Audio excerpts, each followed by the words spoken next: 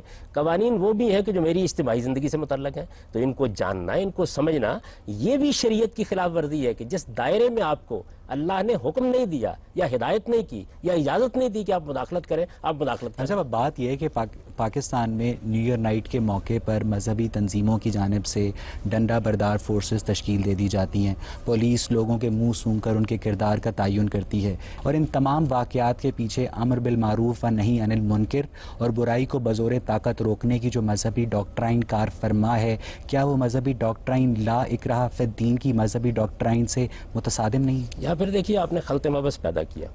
یہ جو مذہبی گروہ ہیں, مذہبی جماعتیں ہیں, مذہبی تنظیمیں ہیں, ان کو کوئی حق نہیں ہے قانون کے معاملے میں مداخلت کرنے کا.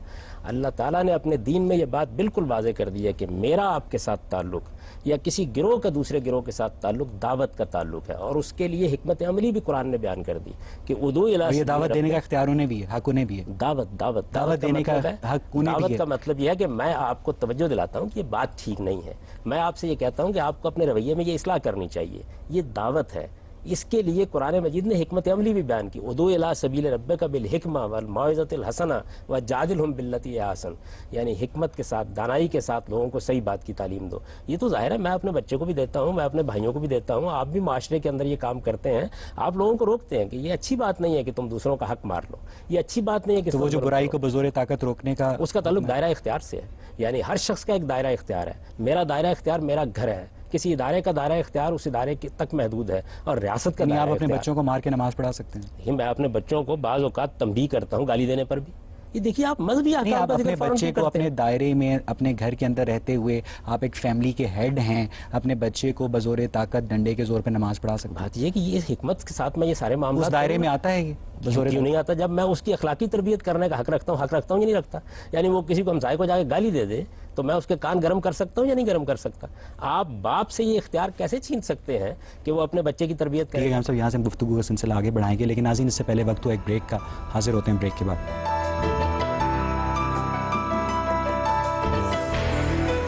بریک کے بعد خوش آمدید. جی آپ پوچھیں.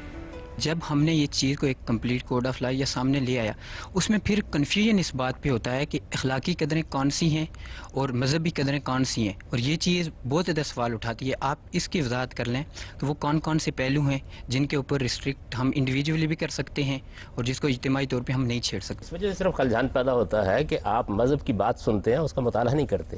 مذہب نے ان میں سے ایک ایک چیز کو متعین کر دیا. میں تو آپ سے عرض کر رہا ہوں کہ مذہب نے ایک ایک چیز کو طے کر کے بتا دیا ہے کہ جو منکرات ہیں، جن کا تعلق اخلاقی اصولوں سے ہے، جو دنیا میں مانی ہوئی چیزیں ہیں، ان کے بارے میں دنیا کی ہر حکومت، ہر ریاست، ہر معاشرہ قانون سازی کرتا ہے، ہم بھی کریں گے.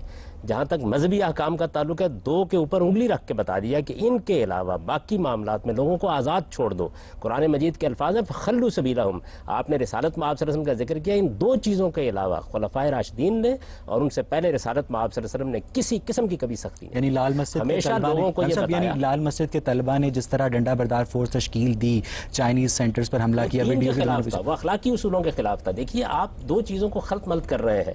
ایک چیز یہ کہ کوئی گروہ اٹھ کر یہ کام کرے، اس کا حق تو کسی کو بھی حاصل نہیں ہے. ریاست کے کچھ آداب ہیں، کچھ احکام ہیں، کچھ قوانین ہیں. آپ مجھے یہ بتائیے کہ کیا میں بازار میں چاہے وہ ریاست اپرنٹلی اسلامک نہ بھی ہو، مسلمانوں کی حکومت. دیکھیے آپ اسلامک اسٹیٹ کیوں کہتے ہیں؟ مسلمانوں کی حکومت ہے، مسلمانوں کو اکثریت حاصل ہے، مسلمانوں کو حق حاصل ہے کہ وہ قانون بنائیں. وہ قانون بنانے کے لیے مذہبی احکام میں کیا قانون سازی کی جا سکتی ہے؟ قرآن مجید نے اس کے حدود متعین کر دی ہے کہ اس چیز کو مبہم رکھا ہی نہیں ہے. مذہب کے ساتھ تعلق جو ہے آہستہ آہستہ مجروح ہونا شروع ہو گیا، تو اس کے بعد لوگ اس سے غیر متعلق ہونا بھی شروع ہو گئے. تو آپ ان کی مثال دے رہے ہیں. جب لوگوں کا مذہب کے ساتھ تعلق ہوگا تو وہ مذہب کو انٹرپریٹ بھی کریں گے، اپنی تعبیر کے مطابق اس پر عمل بھی کریں گے. اس تعبیر میں اگر وہ غلطی کر رہے ہوں گے تو غلطی واضح بھی کی جائے گی. لال مسجد میں جو کچھ ہوا، ہر شخص نے کہا، ہر صاحب فکر نے کہا، ہر صاحب دانش نے یہ کہا کہ یہ غلط ہوا ہے. تو جو جنرل مشرف نے کہا کہ وہاں 94 دہشت گرد چھپے ہوئے تھے وہ جھوٹ ہے. دیکھیے بات یہ ہے کہ جنرل مشرف صاحب کیا کہہ رہے ہیں اور باقی لوگ کیا کہہ رہے ہیں، اور وہاں 95 دہشت گرد تھے یا 400 تھے، اس پر تو میں کوئی تبصرہ نہیں کرنا چاہتا. اس کے بارے میں آپ جانتے ہیں کہ متضاد آراء پوری سوسائٹی میں بیان کی جاتی ہیں. لیکن جو اصولی بات ہے وہ یہ ہے کہ لال مسجد کے لوگوں نے جس طرح کے اقدامات کیے، وہ اقدامات دین کی روح سے غلط تھے، اخلاق کی روح سے غلط تھے، پاکستان کے قانون کی روح سے غلط تھے. اور میرا خیال یہ ہے کہ اس موقع پر ہر شخص نے یہ بات کہی. طلبہ کے پاس اسلحہ اور وہ طاقت کہاں سے آئی کہ وہ اسٹیٹ کی ریٹ کو چیلنج کر سکے؟ اس کی تو تحقیق کرنی چاہیے کہاں سے آئی. سوال یہ ہے کہ وہ ایجنسیاں اور وہ آپ کے ادارے جو دارالحکومت کی حفاظت پر مامور ہیں، ان کی ناک کے نیچے یہ سب کیسے ہوا؟ یہ تو بجائے خود ایک تحقیق کا موضوع ہے. یہ دیکھنا چاہیے کہ وہ مسجد کن لوگوں نے قائم کر رکھی ہوئی تھی، یہ دیکھنا چاہیے کہ وہاں پر اسلحہ کہاں سے آتا تھا، یہ دیکھنا چاہیے کہ اس کی سرپرستی کون لوگ کرتے تھے، اور آج بھی جو اس طرح کے اقدامات ہوتے ہیں ان کی سرپرستی کون لوگ کر رہے ہیں. اس پہ تو تحقیق کرنی چاہیے. آپ اگر میں اسلامی ریاست میں غیر مسلم ہوں تو کیا مجھے نمبر 1 صدر بننے کا حق حاصل ہے؟ کیا مجھے یہاں پہ قاضی بننے کا حق حاصل ہے؟ نمبر 3، کیا یہاں اسلامی ریاست کے کورٹ میں کیا خاتون کی گواہی عادی سمجھی جائے گی؟ کیا یہ اس کے کیا یہاں پہ جو مذہب ہے انفراد کی کانسٹیٹیوشنل اور اس کی لیگل رائٹس کے اندر تجاوز نہیں کر رہا؟ اور اگر میں ان میں سے کوئی بات نہ قرآن میں لکھی ہوئی ہے نہ حدیث میں لکھی ہوئی ہے. یہ تمام چیزیں وہ ہیں جو ہم اپنے طور پر اختیار کرتے ہیں. میں ان میں سے کسی کا بھی قائل نہیں ہوں. میرے خیال میں ایک جمہوری معاشرہ قائم کرنا چاہیے. ایک جمہوری ریاست کے اندر سب لوگوں کو شریک ہونا چاہیے. یہی قرآن مجید چاہتا ہے. امرہم شورا بینہم کے اصول پر یہ سارے معاملات ہونے چاہیے. آپ کو پابندیاں لگانے کی کیا ضرورت ہے؟ مسلمانوں کی اکثریت ہوگی تو وہ ظاہر ہے کہ اپنے اندر سے کسی آدمی کا انتخاب کریں گے. اور اگر مسلمانوں کی بہت بڑی اکثریت کسی غیر مسلم کو اپنا سربراہ بنانے کے لیے تیار ہو گئی ہے تو ہو جانے دیں. مملکت کا نظام پارلیمنٹ کے اصول پر چلے گا اور پارلیمنٹ میں قانون سازی ہوگی. اس وجہ سے یہ تمام وہ چیزیں ہیں کہ جن کو اصل میں لوگوں نے اپنے طور پر اختیار کر رکھا ہے. عورت کی عادی گواہی کا ذکر قرآن میں ہے. عورت کی عادی گواہی کا بھی کوئی سوال نہیں. اس کا کوئی قانون سے تعلق نہیں، کسی ضابطے سے تعلق نہیں ہے، نہ اس کی بنیاد پر کوئی لا آف ایویڈنس بنایا جا سکتا ہے. وہ بالکل مختلف بات ہے جو قرآن مجید کہہ رہا ہے. اس کا تعلق تو اس چیز سے ہے کہ آپ کوئی دستاویز لکھتے ہیں، آپ کوئی معاملہ کرتے ہیں تو آپ کس کو گواہ بنائیں. اس کا قانون سے کیا تعلق ہے؟ قانون سے اگر تعلق ہوتا تو آیت یہاں سے شروع ہوتی کہ اگر تمہارے پاس کوئی مقدمہ آئے تو اس پر اس طرح گواہ طلب کرو.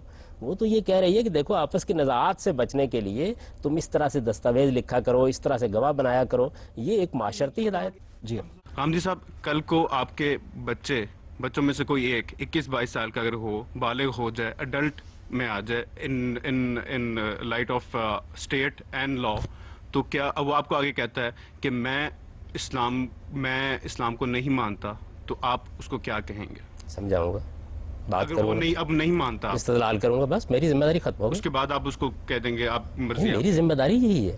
مجھے اس سے زیادہ کوئی حقوق دیے نہیں گئے. جب تک بچہ بالغ نہیں ہے میں ایک باپ کی حیثیت سے اس کی تربیت کروں گا, اس کو تعلیم دوں گا, یہ میرا حق ہے اور میرا فرض بھی ہے. جب وہ بالغ ہو گیا اب میرے اور اس کے درمیان مکالمے کا تعلق ہے, میں اس سے بات کروں گا, استدلال کروں گا, دلیل پوچھوں گا, میرا کام اس سے زیادہ ہے. لال مسجد آپ نے کہا کہ وہ جو انہوں نے کیا تھا ٹھیک ہے, غلط تھا, بالکل غلط تھا, تو ان کے خلاف اس طرح کے گروہوں کے خلاف جو کہ جبرن اپنے اسلامی قوانین, یہ سو کالڈ اسلامی قوانین لاگو کرنا چاہتے ہیں, ان کے خلاف کیا کرنا چاہیے؟ آپ رائے عامہ کو ہموار کریں, لوگوں کے اندر یہ جذبہ پیدا کریں کہ وہ صحیح اسلام کو سمجھیں. آپ نے چیف جسٹس کی تحریک چلائی, آپ کے وکلاء, آپ کا میڈیا, آپ کے دانشور ایک نقطے پر متحد ہوئے, آپ نے وہ جنگ جیت لی. کیا ہم نے اسلام کی صحیح تعبیر کے بارے میں بھی لوگوں کو آرگنائز کیا ہے, ان کی تنظیم کی ہے, اس پر مکالمہ کیا ہے, سوسائٹی میں اس کا شعور پیدا کیا ہے؟ یہ کام کرنا چاہیے. جس وقت آپ عوام میں شعور پیدا کر دیں گے تو اس طرح کی چیزیں پھر ان کو گمراہ نہیں کریں گی. اس وقت حدود سے تجاوز ہو رہا ہے, مذہبی گروہ منظم ہیں, وہ زبردستی لوگوں پر اپنے نظریات مسلط بھی کرتے ہیں. ہماری درسگاہوں میں یہ ہوتا ہے, ہماری مذہبی تنظیمیں یہ کرتی ہیں, اب اس سے آگے بڑھ کر بعض علاقوں میں ہونے لگ گئے. ٹھیک ہے ہم سب یہاں سے گفتگو کا سلسلہ آگے بڑھائیں گے, لیکن ناظرین اس سے پہلے وقت تو ایک بریک کا, حاضر ہوتے ہیں بریک کے بعد.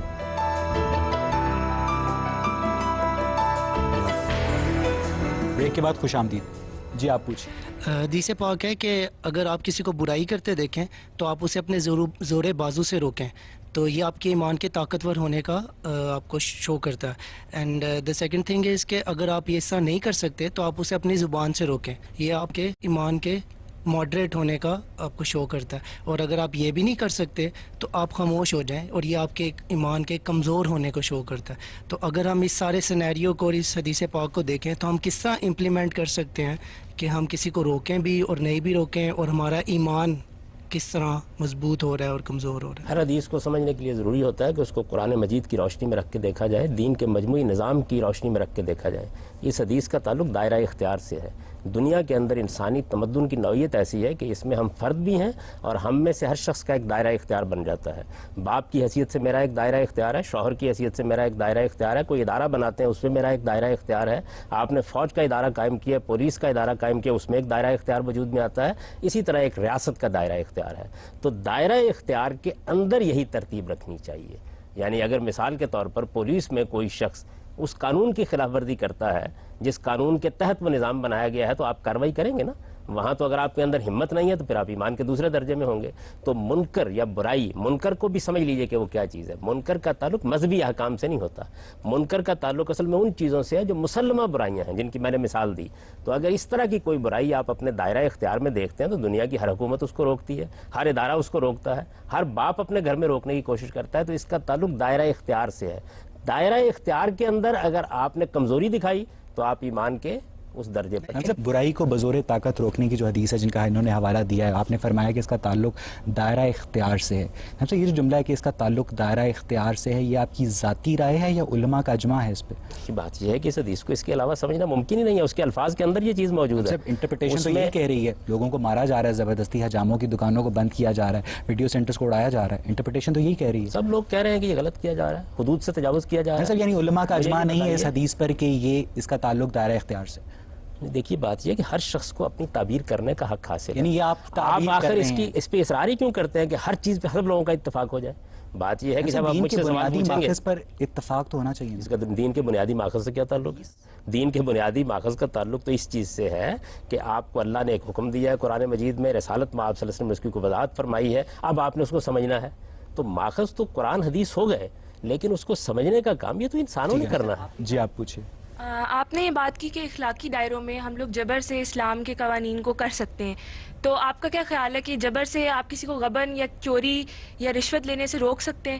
اور مطلب یہ قوانین کہاں تک جو ہیں وہ آپ کی سوسائٹی کو امپروو کرتے ہیں, اور جبر اس میں کہاں تک جائز ہے؟ اخلاقی دائرے کے بارے میں میں نے یہ بات علی الاطلاق نہیں کہی. میں نے یہ کہا ہے کہ اخلاقیات میں بعض چیزیں ایسی ہیں جن کو جرم سمجھا جائے گا اور ان کی بنیاد پر قانون سازی کی جائے گی. روکنے کا جہاں تک تعلق ہے، دیکھیے روکنے کے لیے تو تربیت کرنی چاہیے، تعلیم دینی چاہیے، تبلیغ کرنی چاہیے. جب کسی جرم کا ارتکاب ہو جاتا ہے تو پھر آپ اس پر سزا کرتے ہیں. جس طریقے سے آپ رشوت لینے والوں کے لیے قانون بناتے ہیں کہ ان کو سزا دی جائے گی، ملاوٹ کرنے والوں کے لیے قانون بناتے ہیں. تو یہ جو قوانین ہیں یہ اس لیے بنائے جاتے ہیں کہ انسان کی فطرت ایسے واقع ہوئی ہے کہ وہ تعلیم تربیت کے باوجود جرائم کا ارتکاب کر ڈالتا ہے. چنانچہ دنیا بھر میں بنائے جاتے ہیں تو ہم بھی بنائیں گے. مسئلہ صرف یہ پیدا ہوتا ہے، اخلاقی معاملات میں تو بحث ہی نہیں ہے دنیا میں، مسئلہ صرف پیدا ہوتا ہے مذہبی احکام کا. تو مذہبی احکام میں ہم مسلمانوں کو اللہ تعالیٰ نے اپنی کتاب میں واضح طور پر لائن کھینچ کے بتا دیا ہے کہ ان دو چیزوں کے علاوہ آپ ریاست کی سطح پہ مداخلت کر ہی نہیں سکتے. یعنی کسی گروہ کا مداخلت کرنا تو ایک طرف رہا، ریاست کی مداخلت کو بھی قرآن مجید نے متعین کر دیا اور محدود کر دیا. یہ قوانین تو ان تمام معاشروں میں بھی پائے جاتے ہیں جہاں کوئی مذہب نہیں پہنچا یا جو کوئی کسی مذہب کو نہیں مانتے. مذہب ایک عالمگیر حقیقت ہے. دیکھیے قرآن مجید نے متعین کر کے بتا دیا ہے کہ آپ وہ کیا چیزیں ہیں کہ جس کو روکیں گے، متعین کر کے بتا دیا ہے. تو اخلاقی معاملات میں بھی ساری چیزوں میں قانون نہیں بنائے جاتے. بعض چیزوں میں آپ تبلیغ تلقینی کا طریقہ اختیار کرتے ہیں. آپ اپنے پولیس آرڈر کا مطالعہ کریں تو وہ بھی آپ کو بتاتا ہے کہ فلاں معاملے میں پولیس جائے گی، صلح صفائی کرا دے گی، فلاں میں تنبیہ کر دے گی، فلاں میں تھانے میں بلا کے ذرا تعدیب کر دے گی، اور فلاں معاملات ہیں کہ جو قانون کی زد میں آئیں گے اور ان میں جرم قرار دے کے آپ کسی قانون کے مطابق سزا دیں گے. یہ سب معاملات کی گفتگو کو اختتام کرتے ہیں. ناظرین، فرد معاشرے کی بنیاد ہے اور معاشرہ افراد کے اجتماعی مفاد کے تحت معاملات کو ایک یا زیادہ نظریات کے ماتحت کرنے پر مجبور ہوتا ہے. مگر اگر یہ مجبوری ایک خاص حد سے زیادہ کسی فرد کے ذاتی تشخص کو متاثر کرے تو اس فرد کی جانب سے آنے والا ممکنہ رد عمل معاشرے کو مشکلات سے دوچار کر سکتا ہے. مگر اگر کوئی فرد بھی اپنی شخصی آزادی کی تلوار سے معاشرے کے سماجی اور نظریاتی شجر کی جڑیں کاٹنے کی کوشش کرے تو معاشرہ پوری قوت سے اس فرد کو عبرت کا نمونہ بنا سکتا ہے. مگر ان دونوں انتہاؤں کے مابین توازن ہی وہ واحد رستہ ہے جس پر چلتے ہوئے فرد، معاشرے اور ریاست کی تکون کا ہر زاویہ معاشرے کے ہر فرد کے زاویہ نظر کے لیے وسعت اور باہمی احترام کا باعث بن سکتا ہے.